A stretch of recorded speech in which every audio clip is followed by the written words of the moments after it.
Assalamualaikum warahmatullahi wabarakatuh. Sebelumnya, perkenalkan nama saya Yusuf Nafarozin. Saya dari MBS 1B dengan nomor induk mahasiswa 215 211 062. Di sini saya akan mempresentasikan hasil kerja saya guna memenuhi tugas filsafat ilmu.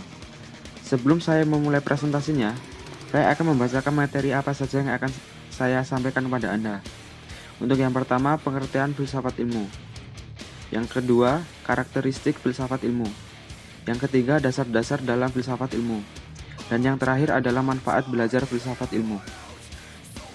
Memasuki materi yang pertama, yaitu pengertian filsafat ilmu.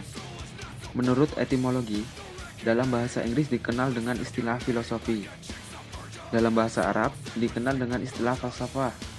Sedangkan dalam bahasa Yunani dikenal dengan istilah filosofia. Kata filosofia sendiri terdiri dari dua kata, yaitu philin yang berarti cinta dan sophia yang berarti kebijaksanaan. Sehingga belajar filsafat adalah belajar untuk cinta akan kebijaksanaan. Sedangkan pengertian filsafat ilmu menurut tokoh. Yang pertama adalah Aristoteles. Menurut dia, filsafat ilmu adalah pengetahuan yang meliputi kebenaran yang di dalamnya terkandung ilmu-ilmu metafisika, logika, retorika, etika, ekonomi, politik, serta estetika. Yang kedua menurut Al-Farabi, yaitu ilmu tentang sifat mencoba untuk mengetahui sifat sebenarnya dalam kebenaran. 3. Menurut Descartes, filsafat adalah kumpulan semua pengetahuan di mana Tuhan, alam, serta manusia menjadi pokok penyedianya. Untuk materi berikutnya adalah karakteristik filsafat ilmu. Yang pertama adalah mencari kejelasan, yaitu dengan mencari kejelasan yang cukup dipahami. Untuk yang kedua, bersifat universal, berlaku bagi siapapun yang bersifat umum. Untuk yang ketiga, radikal atau mendasar, yaitu mencari tahu sedalam-dalamnya. Yang keempat adalah rasional, dapat diterima di akal kita. Yang kelima, memburu kebenaran, yaitu memburu kebenaran tentang segala sesuatu. Dan yang terakhir adalah mencari asas yang paling hakiki dari seluruh realitas. Berikutnya adalah dasar-dasar filsafat. Yang pertama adalah ontologi, yaitu ilmu yang berkaitan dengan esensi dari benda dan makhluk secara abstrak.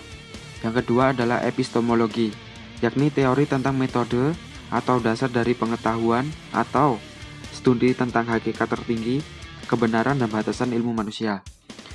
Yang ketiga adalah aksiologi, atau studi tentang hakikat tertinggi, realitas dan arti nilai-nilai dari kebaikan, keindahan, dan kebenaran. Ontologi dan epistemologi dikelompokkan bersama dan disebut metafisika. Sedangkan aksiologi dibagi ke dalam satu, filsafat, etika, atau moral. Studi mengenai idealisme norma tingkah laku. Yang kedua adalah estetika, studi tentang idealisme norma seni. Berikutnya adalah relasi filsafat dan ilmu. Filsafat dan ilmu memiliki tujuan yang sama, yaitu mencari kebenaran. Dari aspek sumber, filsafat dan ilmu memiliki sumber yang sama, yaitu akal atau rasio. Karena akal manusia terbatas yang tak mampu menjelajah wilayah yang metafisik, maka kebenaran filsafat dan ilmu dianggap relatif dan nisbi. Berikutnya adalah pentingnya belajar ilmu filsafat. Belajar ilmu filsafat akan membentuk pemikiran diplomatis yang meningkatkan nilai kepekaan terhadap keadaan sekitar. Wilayah yang luas akan membuat kita terampil dan menguasai berbagai bidang sekaligus. Filsafat dapat membuat pemikiran apatis menjadi kritis, serta mempertahankan dan mengembangkan gagasan secara sehat. Berikutnya adalah manfaat filsafat ilmu. Yang pertama di bidang akademis, yaitu memberikan orientasi yang jelas dan juga untuk menjelaskan keberadaan manusia di dalam mengembangkan ilmu pengetahuan dan teknologi yang berupa alat untuk membentuk hidup menjadi yang lebih baik. Yang kedua adalah manfaat ilmu bagi diri sendiri. Yang pertama, filsafat membantu memahami bahwa suatu tidak tampak seperti apa adanya. Yang kedua, filsafat membuat kita lebih berpikir kritis.